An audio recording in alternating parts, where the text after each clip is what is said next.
વિદ્યાર્થી મિત્રો, આજે આપણે TY BSc sem 6 physical chemistry paper 8 Veer Narmad south Gujarat university સુરતનું નવું ચેપ્ટર આપણે ચાલુ કરીએ છીએ, નવું યુનિટ વિદ્યુત ચાલક બળની ઉપયોગિતાઓ, એટલે કે ઈએમએફ ઇલેક્ટ્રોમોટિવ ફોર્સ, અને આપણે શોર્ટમાં કહીએ છીએ ઈએમએફની ઉપયોગિતા ઇલેક્ટ્રોમોટિવ ફોર્સ.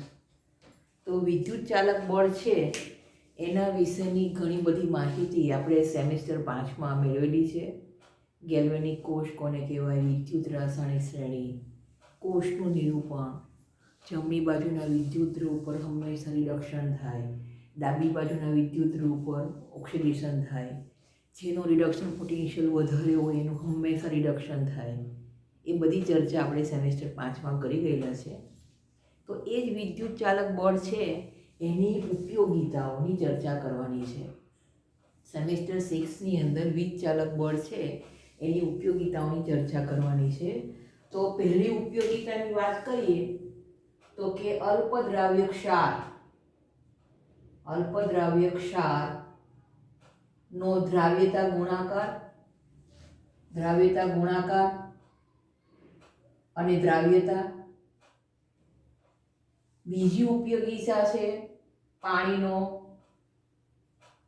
આયનિક ગુણાકાર KW. ત્રીજી ઉપયોગિતા છે વિદ્યુત ચાલક બળની તો કે પ્રક્રિયાનો સંતુલન અચળાંક K ની ગણતરી. ચોથી ઉપયોગિતા છે આયનોનો વહનાંક નક્કી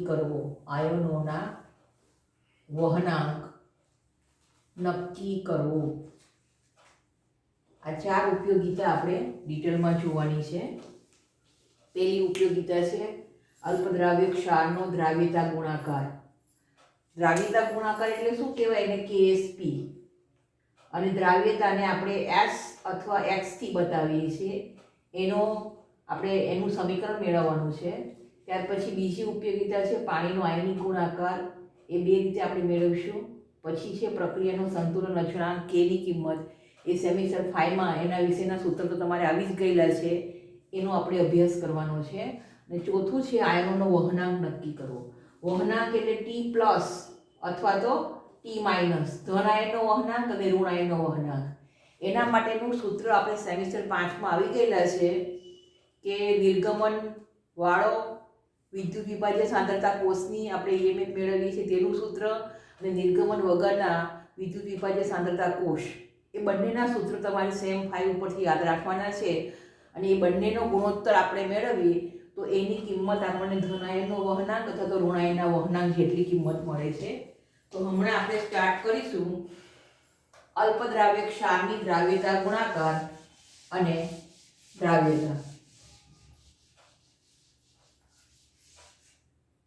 અલ્પદ્રાવ્ય ક્ષારના દ્રાવ્યતા ગુણાકાર અને દ્રાવ્યતા વિશે આપણે ચર્ચા કરવાની છે. તો તમે જાણો છો કે સાંદ્રતા કોષ છે, આપણે જાણીએ છીએ કે સાંદ્રતા કોષનો ઉપયોગ કરી અને દ્રાવણમાં રહેલા આયનોની સાંદ્રતા આપણે મેળવી શકીએ છીએ.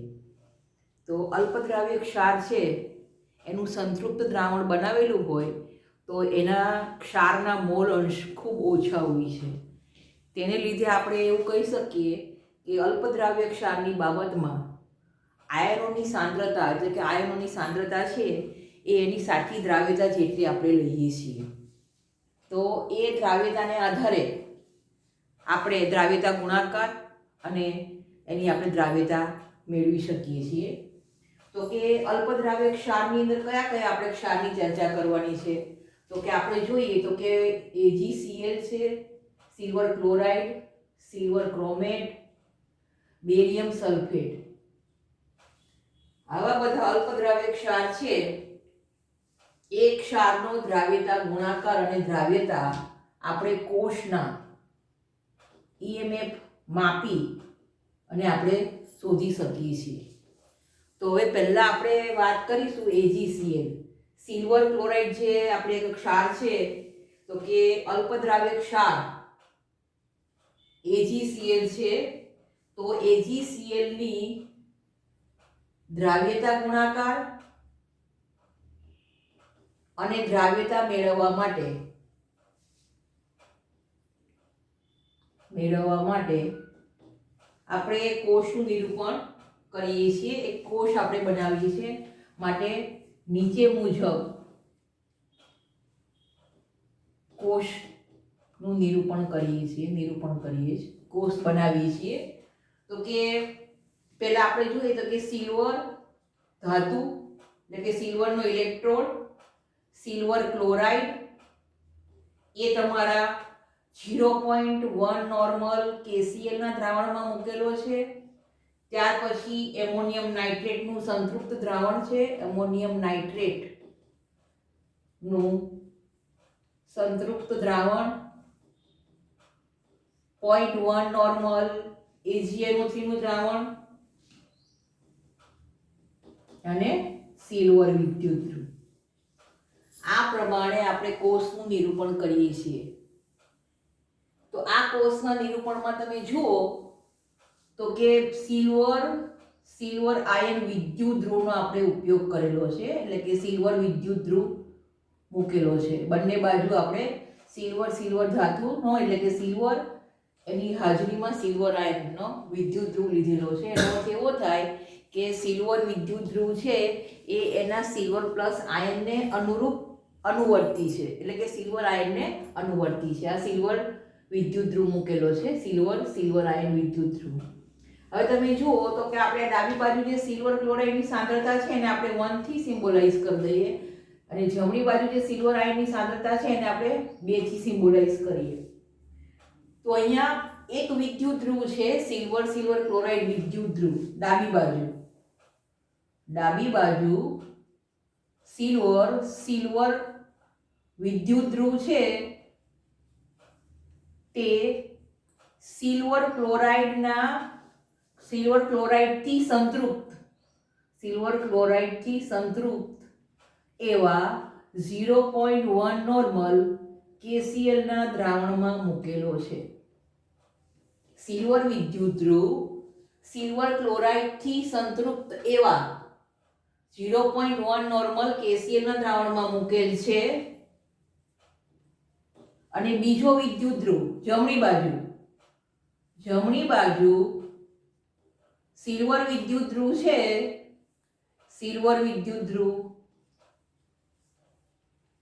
તે સિલ્વર નાઇટ્રેટના 0.1 નોર્મલ AgNO3 ના દ્રાવણમાં મૂકેલ છે. એટલે કે બે વિદ્યુત ધ્રુવ છે. સિલ્વર વિદ્યુત ધ્રુવ તે સિલ્વર પ્લસ આયનને અનુવર્તી છે. એક સિલ્વર વિદ્યુત ધ્રુવ સિલ્વર ક્લોરાઇડથી સંતૃપ્ત એવા 0.1 નોર્મલ KCl ના દ્રાવણમાં મૂકેલો છે અને એક સિલ્વર વિદ્યુત ધ્રુવ 0.1 નોર્મલ AgNO3 ના દ્રાવણમાં મૂકેલો છે. તો હવે AgCl કઈ રીતથી બનાવીએ છીએ તો કે KCl ના 0.1 નોર્મલ KCl ના દ્રાવણમાં 2 થી 3 ટીપા સિલ્વર નાઇટ્રેટ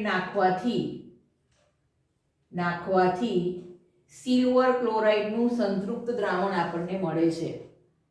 આનો તમે પ્રેક્ટિકલ MSc માં તમને કરવા મળશે. બંને બાજુ સિલ્વર વિદ્યુત ધ્રુવ હશે, એકમાં સિલ્વર નાઇટ્રેટનું દ્રાવણ હશે, એક બાજુ પોટેશિયમ ક્લોરાઇડનું દ્રાવણ હશે. એમાં તમે સિલ્વર નાઇટ્રેટના 2 થી 3 ટીપા નાખશો એટલે સિલ્વર ક્લોરાઇડના અવક્ષેપ મળે છે. તો સિલ્વર ક્લોરાઇડના જે અવક્ષેપ મળે છે તે સિલ્વર ક્લોરાઇડના અવક્ષેપ માટે આપણે KSP અને સોલ્યુબિલિટી શોધવાનું છે. એટલે કે દ્રાવ્યતા ગુણાકાર અને એની દ્રાવ્યતા શોધવાની છે. તો આપણે એના આખા કોષને આપણે પોટેન્શિયલ માપીએ એટલે આખા કોષનો પોટેન્શિયલ મેળવીએ તો એની મદદથી આપણે KSP શોધીએ છીએ. તો આપેલા કોષનો EMF છે આપણે આ રીતે લખી શકાય કે 0.0591 log activity of silver plus 1 ની 2 છેદમાં એક્ટિવિટી ઓફ સિલ્વર પ્લસ 1 ની 1.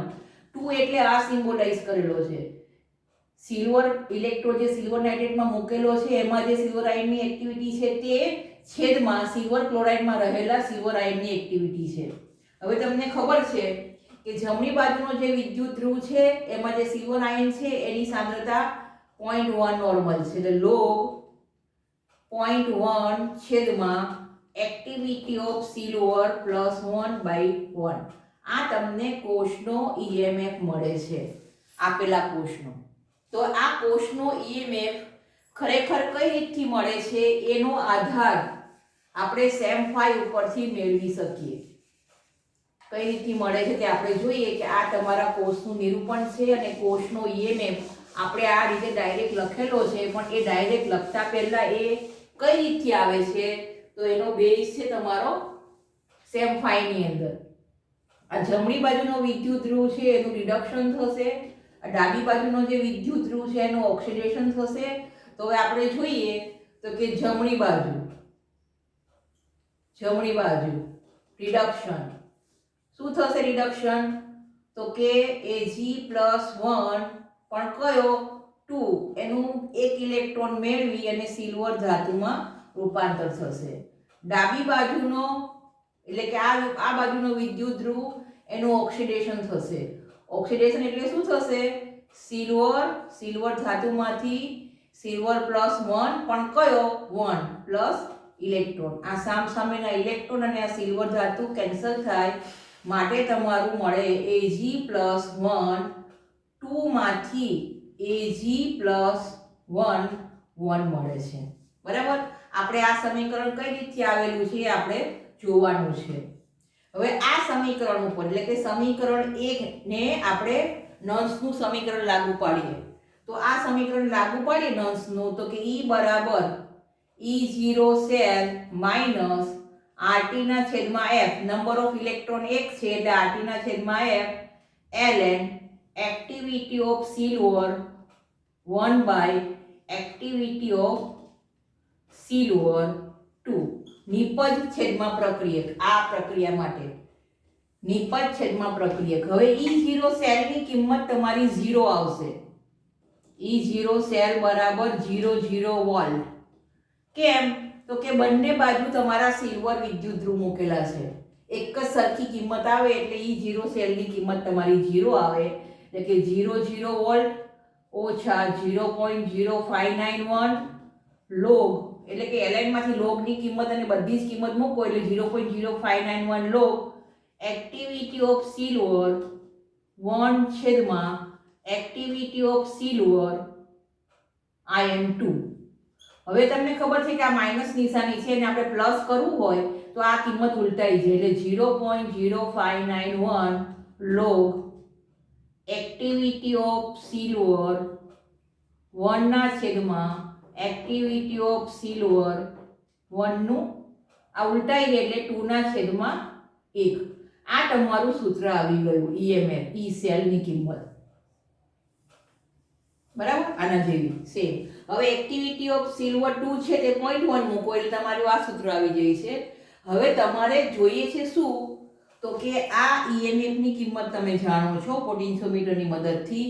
આ કિંમત તમે મૂકો, આ કિંમત મૂકો, તમે સાદુરૂપ આપો એટલે આ સમીકરણ પરથી તમને એક્ટિવિટી ઓફ સિલ્વર +1 ની કિંમત મળે છે. હવે એક્ટિવિટી ઓફ સિલ્વર +1 એટલે સિલ્વર ક્લોરાઇડમાં રહેલો આ શું થશે? સિલ્વર ક્લોરાઇડમાં રહેલા Ag+1 ની તમને એક્ટિવિટી મળે છે. બરાબર. સિલ્વર ક્લોરાઇડમાં રહેલા સિલ્વર આયનની તમને એક્ટિવિટી મળે છે. હવે આ એક્ટિવિટી મળી ગઈ. હવે એક્ટિવિટી ઓફ સિલ્વર +1 મળી ગયો. હવે તમારે જોઈએ છે KSP ની કિંમત. KSP હવે તમને ખબર છે કે સિલ્વર ક્લોરાઇડ છે તે 1:1 પ્રકારનો ક્ષાર છે માટે AgCl માટે KSP ની કિંમત આપણે activity of Ag+1 into activity of chloride ion આ કિંમત તમને મળે છે. આનું સાદુરૂપ આપો એટલે. અને એક્ટિવિટી ઓફ ક્લોરાઇડ આયન એટલે અહીંયા તમને ખબર છે કે KCl છે પ્રબળ વિદ્યુત વિભાજ્ય પદાર્થ છે અને એની કિંમત તમને 0.1 તમે લખી શકો એટલે activity of silver plus 1 into 0.1 normal, આ તમને કેએસપી મળે છે. હવે એક છે ને એક પ્રકારનો વિદ્યુત વિભાજ્ય પદાર્થ છે માટે કેએસપી બરાબર x સ્ક્વેર થશે, અથવા તો તમે એવું લખી શકો x સ્ક્વેર થશે, માટે x બરાબર √ KSP. એનો અર્થ એવો થાય કે x ની કિંમત તમને મળશે x બરાબર √ activity of silver 1 into 0.1 normal, બરાબર. આ મોલર, અહીંયા તમને મળશે મોલરનો સ્ક્વેર, અને એક્ટિવિટી માટે તમને આટલા મોલરની કિંમત મળશે. ફરી એકવાર જોઈ લઈએ. અલ્પદ્રાવ્ય ક્ષારનો દ્રાવ્યતા ગુણાકાર અને દ્રાવ્યતા. દ્રાવ્યતા ગુણાકાર એટલે આપણે કેએસપી કહીએ છીએ અને દ્રાવ્યતા એટલે x કહીએ છીએ. કોઈ પણ સાંદ્રતા કોષ હોય એનો ઈએમએફ આપણે જાણતા હોય તો આયનોની સાંદ્રતા આપણે જાણી શકીએ છીએ. અલ્પદ્રાવ્ય ક્ષારની બાબતમાં એના સંતૃપ્ત દ્રાવણની અંદર ક્ષારની દ્રાવ્યતા ઘણી બધી ઓછી હોય છે, માટે એની આયોનિક સાંદ્રતા એની સાચી દ્રાવ્યતા આપણે ગણીએ છીએ. અને અલ્પદ્રાવ્ય ક્ષાર જેવા કે AgCl એટલે કે સિલ્વર ક્લોરાઇડ, સિલ્વર ક્રોમેટ અને બેરિયમ સલ્ફેટ જેવા ક્ષારોની દ્રાવ્યતા ગુણાકાર શોધવા માટે આપણે અહીંયા કોષનું નિરૂપણ કરેલું છે. આ કોષ કયો છે તો કે સિલ્વર ક્લોરાઇડની દ્રાવ્યતા અને દ્રાવ્યતા ગુણાકાર મેળવવા માટેના કોષનું નિરૂપણ કરેલું છે. બે વિદ્યુત ધ્રુવ લીધેલા છે, સિલ્વરના બે વિદ્યુત ધ્રુવ છે. એ સિલ્વર બંને વિદ્યુત ધ્રુવ છે તે સિલ્વર +1 આયનને અનુવર્તી છે. એક સિલ્વર વિદ્યુત ધ્રુવ છે તે સિલ્વર ક્લોરાઇડથી સંતૃપ્ત એવા 0.1 નોર્મલ KCl ના દ્રાવણમાં મૂકેલો છે. એક સિલ્વર વિદ્યુત ધ્રુવ છે તે 0.1 નોર્મલ સિલ્વર નાઇટ્રેટના દ્રાવણમાં મૂકેલો છે. હવે આ જે કોષ છે એનું ડાયરેક્ટ સૂત્ર તમારું EMF બરાબર 0.0591 log એક્ટિવિટી ઓફ 2, આપણે 2 થી સિમ્બોલાઇઝ કરેલી છે. સિલ્વર નાઇટ્રેટમાં રહેલા સિલ્વર આયનની એક્ટિવિટી 2 છે અને AgCl માં રહેલા સિલ્વર આયનની એક્ટિવિટી 1 છે. તો તમને ડાયરેક્ટ તમને આ સૂત્ર મળે છે અને સિલ્વર જે એક્ટિવિટી છે સિલ્વર નાઇટ્રેટમાં એની કિંમત 0.1 છે. તો આ સૂત્ર તમે ડાયરેક્ટ લખી શકો છો એક્ઝામમાં, પણ તમને કઈ રીતથી આવેલું છે આ સૂત્ર એનો ખ્યાલ હોવો જોઈએ. એ તમારા સેમ 5 નો બેઝ છે. તો કે કોઈ પણ કોષનું તમે નિરૂપણ કરો તો જમણી બાજુનું જે વિદ્યુત ધ્રુવ હોય એનું હંમેશા રિડક્શન થાય અને ડાબી બાજુનું જે વિદ્યુત ધ્રુવ હોય એનું ઓક્સિડેશન થાય. તો જમણી બાજુને આપણે 2 થી સિમ્બોલાઇઝ કરેલું છે, એટલે કે જમણી બાજુ ઉપર આપણે રિડક્શન બતાવેલું છે, ડાબી બાજુ ઉપર ઓક્સિડેશન બતાવેલું છે. કોષ પ્રક્રિયા લખેલી છે. કોષ પ્રક્રિયાની અંદર Ag+2 માંથી Ag+1 બને છે. Ag+1 એટલે કે નિપજ છે અને 2 છે તે પ્રક્રિયક છે. હવે આપણે નલ્સનું સમીકરણ A ઉપર લાગુ પાડીએ છીએ. તો E બરાબર E0 cell -RT/F ln activity of silver 1 divide activity of silver 2. કેમ તો કે નિપજ છેદમાં પ્રક્રિયક છે નલ્સના સમીકરણની અંદર. E0 સેલની કિંમત કેમ 0 0 આવશે તો કે બંને વિદ્યુત ધ્રુવ સિલ્વરના બનેલા છે, માટે E0 સેલની કિંમત 0 આવશે. 0 ઓછા RT/NF અને 2.303 ની ગણતરી કરીએ તો 0.0591 log એક્ટિવિટી ઓફ સિલ્વર છેદમાં એક્ટિવિટી ઓફ સિલ્વર 2.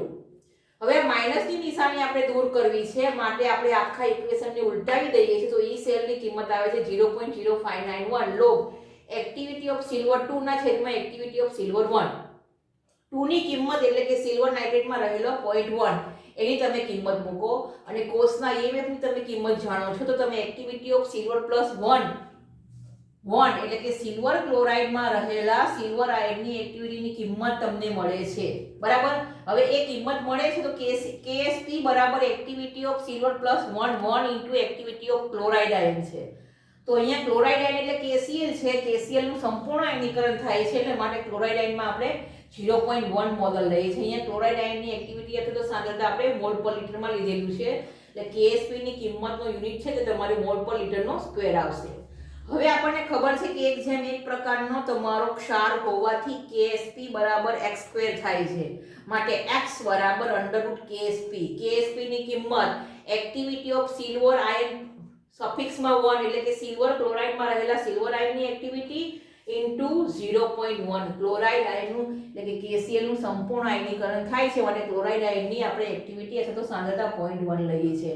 એટલે આપણને એક કિંમત મળે છે KSP ની કિંમત મળી ગઈ આપણને અહીંથી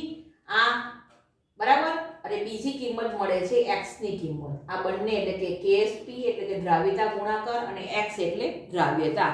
એટલે કે આ રીતે આપણે વિદ્યુત ચાલક બળ EMF નો ઉપયોગ કરી અને અલ્પદ્રાવ્ય ક્ષારનો દ્રાવ્યતા ગુણાકાર Ksp અને દ્રાવ્યતા આપણે નક્કી કરીએ છીએ. બરાબર, અહીં સુધી રાખીએ, પછી આપણે આવતા લેક્ચરમાં મળીશું.